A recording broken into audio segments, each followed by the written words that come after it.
La victime de violences conjugales peut aller voir un avocat ou l'ordre des avocats pour être accompagnée dans la procédure qu'elle va devoir mettre en œuvre. Si la victime n'a pas encore déposé plainte, elle sera accompagnée et conseillée par l'avocat pour se rendre au commissariat ou à la gendarmerie pour aller déposer une plainte pénale qui permettra ensuite l'engagement de poursuites pénales ou une mesure de protection au plan civil par le juge aux affaires familiales. Alors, une fois que la plainte pénale est déposée et si le parquet décide de poursuivre l'auteur des violences conjugales, l'avocat accompagne la victime au procès pénal, que ce soit un procès devant le tribunal correctionnel ou un procès devant la cour d'assises, et fait valoir ses droits en tant que victime pour obtenir une protection et pour obtenir une indemnisation. Lorsqu'on envisage la protection des victimes, il existe au plan civil une procédure particulière qui est l'ordonnance de protection. C'est une procédure qui est ouverte aux victimes de violences conjugales après ou sans le dépôt d'une plainte pénale et pour laquelle l'accompagnement d'un avocat est fondamental parce que la procédure est très spécifique avec des délais très particuliers, mais c'est une procédure qui permet une protection de grande envergure de la victime.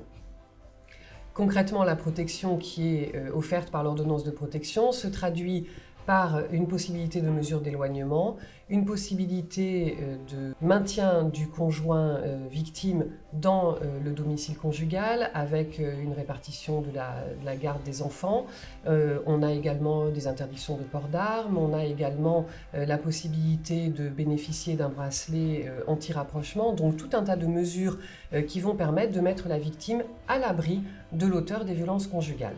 Ça, c'est le plan technique, mais à côté de cet accompagnement juridique qui va être porté par l'avocat dans le cadre de la requête aux fins d'ordonnance de protection, il y a également un accompagnement plus social avec un rapprochement avec la caisse d'allocation familiale pour permettre de bénéficier d'un logement d'urgence le cas échéant, pour permettre de bénéficier d'une aide financière, c'est une mesure que le Sénat vient d'adopter. Et donc on a tout un accompagnement global de la victime par l'avocat, que ce soit au plan juridique, au plan social, aussi au plan psychologique, puisqu'on peut orienter les victimes vers un suivi psychologique et vers l'association d'aide aux victimes.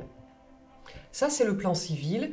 On a également, à la suite du dépôt de plainte qui a été fait par la victime, la possibilité d'une action pénale suite à des poursuites donc, qui ont été décidées par le procureur de la République pour que l'auteur soit traduit devant le tribunal correctionnel ou devant la cour d'assises.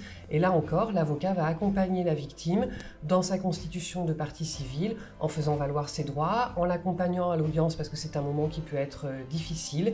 Et les avocats sont là pour soutenir les victimes juridiquement et encore une fois avec un accompagnement psychologique par des psychologues, mais également par la manière dont l'avocat aide sa cliente et est vraiment à ses côtés.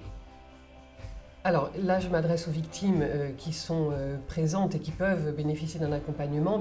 Bien évidemment, je n'oublie pas que ça n'est pas toujours le cas. Et pour les victimes qui ont été malheureusement assassinées par leur conjoint ou ex-conjoint, une procédure particulière amène devant la cour d'assises qui traite ce type de dossier.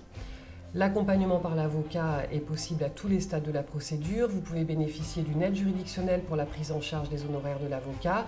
Et vous devez savoir que les avocats sont formés.